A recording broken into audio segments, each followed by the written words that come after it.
Bir топ беделді университет түлектері жасы егде тартқан профессорына қонаққа келді. Сапар барысында әңгімеден әңгімеге ұласты. Түлектер өмірдің сансыз қиындықтары мен мәселелеріне шағымданды. Студенттерге кофе ұсынып болғаннан кейін профессор ас үйге барып көптеген түрлі шынаяқтар, фарфор, шыны, пластик және кристалды толтырылған кофе құмырасы мен науаны алып қайтып келді. Кейбір шынаяқтар қарапайым, басқалары қымбат болды. Студенттер тостағандарды таңдағанда профессор: "Байқадыңдар ма?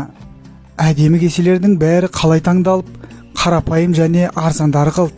Сіздер үшін бұл қалыпты болып көрінгенімен, өзіңіз үшін тек жақсы нәрсені қалайсыз.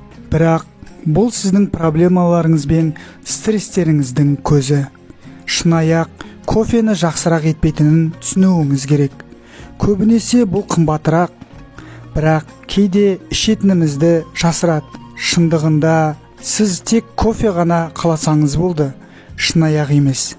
Бірақ сіз саналы түрде ең жақсы шынаяқтарды таңдадыңыз және кейінірек басқалардың қандай кесе алғанын бақылаңыз. Ал енді ойланыңыз. Өмір кофе, ал жұмыс, ақша, лауазым, қоғам шынаяқтар. Олар тек өмірді күтіп ұстауға арналған құралдар. Бізде бар шынаяқтың түрі біздің өміріміздің сапасын анықтамайды.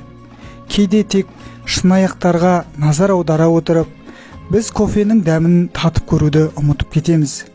Ең бақытты адамдар, ең жақсы нәрселерге ие адамдар емес, өмірден ләззат алатын және қолындағы бар нәрселермен барынша ләззат алатын адамдар деген екен.